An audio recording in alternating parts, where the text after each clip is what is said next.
The day they tore down my dam over a fee they claimed I owed was the day everything started to change, and what happened next was something no one inches that neighborhood expected, because they thought removing a structure would solve their problem, but they had no idea it was the only thing holding a much bigger problem back. And if you have ever seen someone push too far without understanding the full situation, then you're going to want to hear this one, and before I get into it, make sure you like this video and subscribe to HOA Revenge Files. Because stories like this only get more intense, and this one builds in a way that you will not forget. I live on a large piece of land, just outside a developed neighborhood, the kind of place where you get open space, quiet mornings, and a natural water flow. Hat runs through the property, and years ago I built a small but strong dam. Not something flashy, just a well-designed barrier that controlled water levels and protected both my land and the lower area. Where the subdivision now sits, at the time it was done properly with permits, inspections, and everything documented, because water control is not something you take lightly. For a long time, there were no issues. The system worked exactly as it should. During heavy rain, the water would collect and slow down and release in a controlled way, keeping everything stable and safe, even for the properties below. Mine and most people did not even think about it, because when something works well, it becomes invisible. Things started to change when the HOA in the nearby subdivision began enforcing new rules and fees that extended beyond what made sense at first. It was small notices about shared boundaries. Then came letters suggesting I was responsible for maintenance contributions tied to drainage systems that were not even managed by them, and I responded each time with clear documentation showing that the dam and water system were part of my private property and maintained independently. Instead of resolving the confusion, the letters became more frequent and more aggressive. The tone shifted from questions to demands, and eventually to warnings about penalties and actions that could be taken if payments were not made. And at that point, it was clear this was no longer a misunderstanding. It was pressure. I stayed consistent. I sent back copies of permits, engineering approvals, and property records, showing exactly where my responsibility ended and where their authority began. But instead of stepping back, they doubled down and pushed the situation further, until one morning I woke up to the sound of heavy equipment. And when I stepped outside and looked toward the edge of my property, I saw something that did not make sense. At first, machines were moving, dirt workers were taking down sections of the structure, and within seconds it became clear they had actually started demolishing the dam. I walked over immediately and asked who had authorized this, and one of the workers told me they were following instructions tied to a compliance order connected to unpaid fees. And hearing that in that moment felt unreal, because none of it was valid and none of it had gone through proper legal channels. And I told them to stop, but they said they were hired to complete the job and had paperwork from the HOA backing the order. I called my attorney right there while standing in front of the site and explained exactly what was happening, and the response I got was direct: stay calm, document everything, and do not escalate physically, because this will be handled the right way. And while that process started, the damage was already being done. Sections of the barrier were removed, and the controlled flow that had been stable for years was suddenly exposed. At first, nothing dramatic happened. The water level held for a short time, and from a distance, it probably looked like nothing had changed. But systems like that do not fail instantly.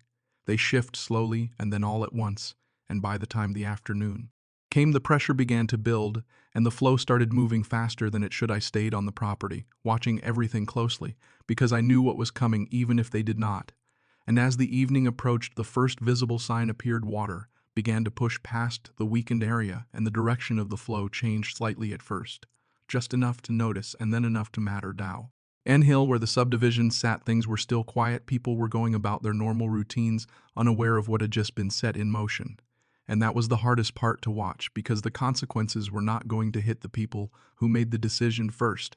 They were going to hit the ones who trusted that everything around them had been built responsibly. By nightfall, the situation had shifted from controlled to unstable. The water that used to be held and released gradually was now moving with force and without structure, and the ground that had never been meant to take direct flow began to soften and absorb more than it should. And that is when the first calls started coming in from the lower area. Reports of pooling water, yards getting saturated, and drainage systems struggling to keep up. Emergency crews were notified, not because of anything I did, but because the signs were becoming impossible to ignore. And as they assessed the situation, the connection became clear. Removal of the dam had disrupted the entire balance, And now everything was reacting to that single decision. The next day was when the full impact showed itself. Streets in parts of the subdivision had standing water areas near the lowest points, were dealing with ground saturation, and minor structural concerns began to appear. And while it was not a catastrophic event, it was serious enough to require immediate response and investigation. By then, the legal side had already moved forward. My attorney had filed for an emergency review and submitted all documentation proving that the structure had been built, legally maintained properly, and removed without valid authority. And once those facts were reviewed, the focus shifted quickly from questioning the situation to identifying responsibility. The HOA that had pushed the demolition now had to answer for both the unauthorized action and the consequences that followed. And as those discussions unfolded, the same confidence that had been shown in their letter and warnings disappeared completely, because now the situation was not theoretical, it was real, measurable, and documented. A formal order was issued requiring immediate corrective action, which included stabilizing the water flow and restoring proper control measures, and the responsibility for that fell directly on the party that initiated the removal. And in simple terms, that meant they now had to fix what they had broken. Specialists were brought in to rebuild and reinforce the structure under strict oversight, and every step had to meet higher standards than before, because the margin for error was gone. And while that process was underway, the costs continued to rise, not just financially, but in terms of reputation and trust within the community. For me, the outcome was clear. The structure was restored, my property rights were fully reaffirmed, and every document that had been questioned was validated again under formal review, and more importantly, the limits of authority were made very clear. Going forward, what they thought was a simple enforcement action turned into a situation that affected an entire neighborhood, and the lesson in that was simple decisions made without full understanding can create consequences far beyond what anyone expects. Now, when I walk that same stretch of land, everything looks the way it should. The water moves in a controlled path. The ground is stable, and there is a clear line between what belongs to me and what does not. And that clarity is something no one is going to ignore again. If you made it this far, I want to know what you think should have been done differently and how you would have handled it. Share your thoughts in the comments and send this to someone who understands how important it is to know your rights. And if you want more stories like this, make sure you are subscribed to HOA Revenge Files, because there are more situations like this where things did not go the way people expected, and you will not want to miss them.